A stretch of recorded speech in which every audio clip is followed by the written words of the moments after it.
আদর্শ থেকে দূরে থাকা যাবে না। মনে রাখবেন, আপনার প্রতিটি মুহূর্ত, প্রতিটি কাজ, প্রতিটি মতাদর্শ কোরআন অনুযায়ী যদি হয় সেটা আল্লাহর পছন্দ, সেটাই ইবাদত। আর এর বাইরে কিছু অংশ আপনারা মানবেন, কিছু অংশ বাদ দিবেন। আল্লাহ রাব্বুল আলামিন আপনাদের জন্য দুনিয়াতেও শাস্তির ব্যবস্থা করেছেন, পরকালও শাস্তির ব্যবস্থা করেছেন। নাউজুবিল্লাহ। আফাতুমিনুনা বিবাদিল কিতাবি ওয়া তাকফুরুনা বিবাদ। আল্লাহ পাক বলছেন কোরআনের কিছু অংশ মানবা আর কিছু অংশ বাদ দিবা না, তা হবে না। কোরআনের কিছু অংশ যদি মানেন আর কিছু বাদ দেন, আল্লাহ আপনার জন্য শাস্তির ব্যবস্থা করেছেন। অতএব আমরা আল্লাহ শাস্তি থেকে মওকুফ চাই কিনা?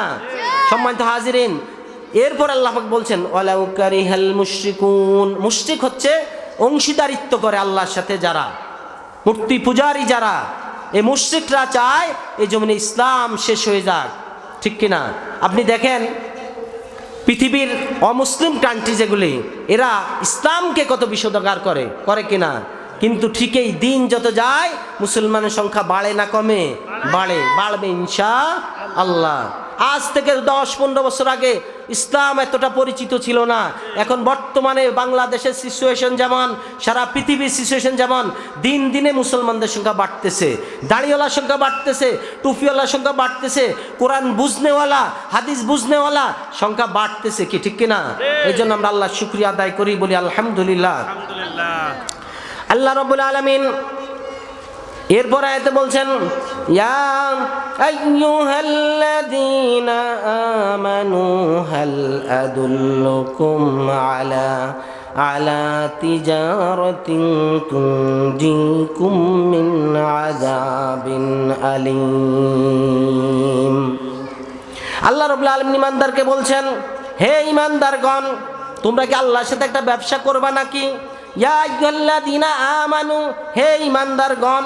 আল্লাহ পাক প্রশ্নবোধক চিহ্ন দিয়ে বলে দিচ্ছেন, হাল আদুল্লুকুম, আমি কি তোমাদেরকে বলে দিব না, আলা তিজারাতিন, একটা ব্যবসায়ের কথা, তুনজিকুম মিন আযাবিন আলীম, যে ব্যবসাটা করলে পরে তোমাদেরকে মর্মদন্ত আল্লাহর পীড়াদায়ক আযাব থেকে রক্ষা দিবে। সেই ব্যবসাটা কি?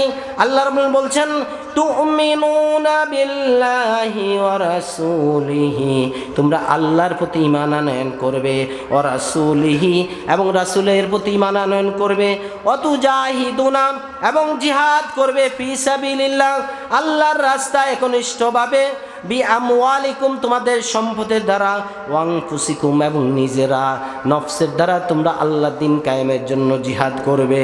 যালিকুম খায়রুল লাকুম ইন কুনতুম তা'লামুন। এই যুদ্ধ, এই দিন কায়েমের রাস্তায় যদি তোমরা জিহাদ করো, তাহলে আল্লাহ পাক বলতেছে এটা যদি তোমরা বুঝো তবেই করবে, এটা তোমাদের জন্য কল্যাণকর। ইন কুনতুম হরফে শর্ত লাগিয়ে দিয়ে বললেন তা'লাম, যদি তোমরা জানো। আর এটা করলে আল্লাহ কি করবেন?